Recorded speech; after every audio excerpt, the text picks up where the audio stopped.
There are two lines from A Course in Miracles that I want to highlight today. And one is that miracles occur naturally as expressions of love. And the other is that consciously selected miracles can be misguided. What does that mean? Well, I was coaching somebody the other day, and she said, my goal is to increase my social media followers from 40,000 to 100,000. And I rarely like to work with material goals as the object. There's always something behind it. And I asked her, what would that mean? Why would 100,000 followers be better than 40? She said, well, I would know that I'm loved. So I said, so you don't really want to increase your followers. You really want to know that you're loved. And I asked her, if you knew that you were loved, would you really need to increase your followers? And she said, well, maybe not. And so when we want something in the physical world, it's really because we want something in the spiritual world. And because we're spiritual beings, that's the only level at which we'll be fulfilled. So another lady might ask me, well, would you help me manifest a house? Sure. So tell me about your house. Well, the house is high in a hill and has big trees around it, and it's overlooking the ocean. Great. So what's the feeling of being high on a hill? Well, a sense of grandeur and magnitude. And what do trees represent to you? Well, growth. And what does the ocean represent? It represents depth and expansiveness. So what you really want is a sense of magnitude, growth, and expansiveness. I think she also said security around the house. So you want security. So if you had all those feelings, would you need the house? Well, maybe not. Well, I wanted to get the house. I'm not trying to talk her out of the house, but we always have to trace our material journey back to our spiritual journey. And there's two levels of activity. One is the horizontal, which is the physical plane of 3 dimensions, and the other is the vertical, which is the spiritual. So we get confused because we try to find in the horizontal what you can only find in the vertical. Dee and I watched a great film the other night called A Million Miles Away. It's a true story about Jose Hernandez, who was a very poor migrant farm worker, and he wanted to become an astronaut. So he became an engineer, and he became a pilot, and he learned Russian, and he did all these astronaut kinds of things. And he applied to NASA 11 times, and he was turned down. Finally, the 12th time, he was accepted, and he became an astronaut. And we see footage, real footage of him in the space shuttle. So we're busy exploring outer space, but unless we explore inner space, we're not really going to find what we want. You'll remember the Star Trek introduction, space, the final frontier. Well, space is the final frontier, but it's not outer space, it's inner space. So let's talk a little bit about miracles occur naturally as an expression of love. This is in the first chapter of A Course in Miracles. So what does that mean? It means that when you hold the love consciousness, you don't have to decide which miracles are going to happen. Love will make all the arrangements for miracles that you need. And so we can give up trying to figure out what we should make happen. So, when I wrote my first book, The Dragon Doesn't Live Here Anymore, I worked on it intensively, intimately for about, I don't know, almost a year. And I called my mom and I said, hey, Mom, I wrote a book. Oh, really? What's it about? I said, it's about love, healing, and miracles. She says, you're crazy. So I thought, well, maybe she's not the person to talk to about it. The next day, I get a call from her. Would you like the money to publish it? And I had shown it to several, it's like a half a dozen publishers. They all went thumbs down on it. I figured I'd have to publish it myself. So the next day, my mother and I went to her safe deposit box. All she had in the world was $5,000 in cash. And she gave it all to me. And with her life savings, I published the book and it became a bestseller. And a while later, I went back to the safe deposit box with her and I put it all back and then some. But then she said, keep it, I don't care. So that was her love for me. So the idea is that from her, she didn't understand the book. She didn't know what I wrote in it. But her love for me was so great that she wanted to support me. That's what mothers do. That's what good fathers do. And so when you really love something, really great things happen around it. Guys, mute yourself, please. We have some background noise.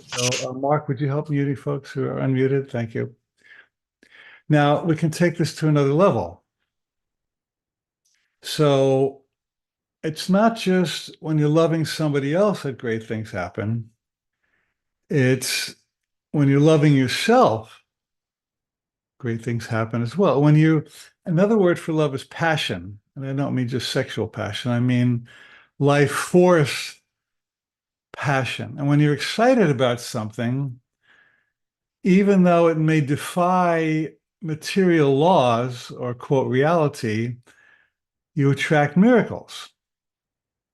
So many years ago, Dee and I moved to Fiji for a while. We lived there for 3 or 4 years. And I had been doing this program in the US called the Mastery Training. It was quite successful. And we thought, well, wouldn't it be cool to have people come to Fiji for a training? And we thought, no, that's a big stress. It's expensive and it's a whole different culture and it's a long air flight. And, who's going to want to come to Fiji? But we were so excited about it. We found a little boutique hotel way to conduct it. And we just put it out there. And we ended up having more people come to that than the one we did in the US because we were excited about it. And we did that program for 3 years while we were living there with great success. So your passion, your love for yourself and what you're doing is a magnet. If you want money, passion is a magnet. If you want a mate, passion is a magnet. If you want friendship, passion is a magnet. If you want health, passion is a magnet. Love is a magnet. So, a lot of people want to be attractive. We all do all kinds of things to make ourselves physically attractive. But the most attractive thing you can ever do is to be in love. And the most important person you can be in love with is yourself. I'll share one more thing, then I want you to put your hands up so we can start chatting. So there was this great movie, 2000 version called Bedazzled with Brendan Fraser and Elizabeth Hurley. And it's a take of an old, a traditional story. And Brendan Fraser plays this nerd who has a big crush on this girl in his office, but she won't give him the time of day.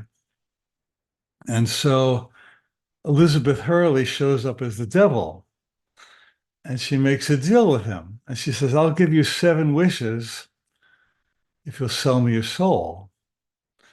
And you can have the girl and any of the wishes. He said, okay, sign, sign me up. He doesn't think twice about it, really. He wants the girl. So we see these 7 scenarios where he gets the girl, but in every scenario, there's a fatal flaw. Like in the first one, he's like a big drug cartel dealer, and she's his wife, but she's cheating with one of his assistants. And so he decides, I'm going to be a sensitive person instead. As a next wish, he's kind of like a a sensitive new age guy with freckles and red hair and braces, and he cries at sunsets. And she's bored with him, so she leaves him. And next one, he has her, and he's cool. He's a famous author, but he's gay.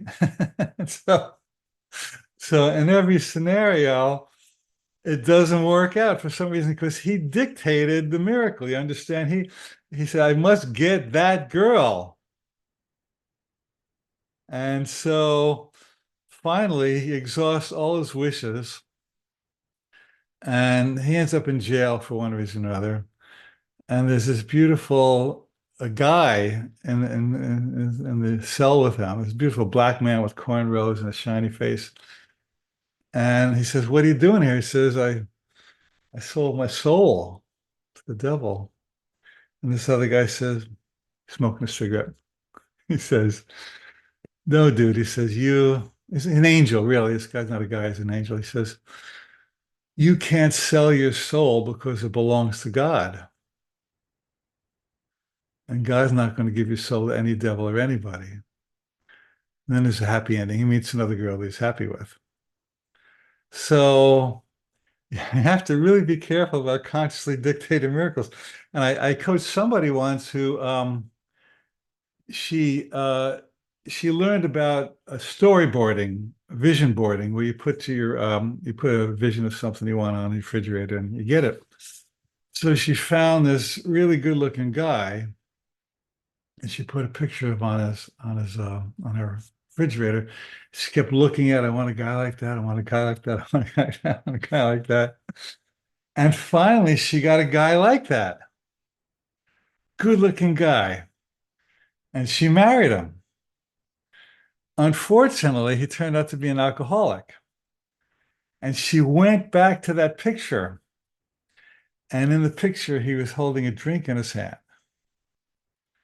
So she manifested a guy, but she also manifested the drink. So be careful what you ask for because you might get it. So what do you ask for? You ask for experiences. It's really fun to pray. I once asked Ram Dass, I said, "Is it okay to pray for a specific object?" He said, "Well, if you knew every ramification in the universe of what would happen if you got that object, what would happen to you and to anyone else, then fine. But you don't see that big of a picture, you see. So this is why you have to trust that what comes to you is good, even if it's not exactly what you prayed for. So what's it good to pray for? Pray for experiences. Pray for a healthy, loving, rewarding relationship with the right person. Don't put a name on it. Don't put a face on it. Pray for a job that excites me, that rewards me, and through which I can serve the world. Pray for a house that fits my energy and will bless everybody who walks into it. That's safe and secure. So those are all valid prayers because you're praying for loving, positive experiences. Now, what God would deny you an experience that would truly bring you happiness? No God I know. One of the lessons in the Course in Miracles is God's will for me is perfect happiness. So there's one lesson in the Course in Miracles that says, if you're going to pray for something today, pray to have a happy day. So I don't pray to get a certain check or to meet a certain person. I say, God, give me a happy day. And if a check belongs to that, great. If a check doesn't belong to that, great. So please, God, just let me have a happy day. And one of my friends said, for years I was so miserable, I prayed to God to please just let me wake up as happy as my dog.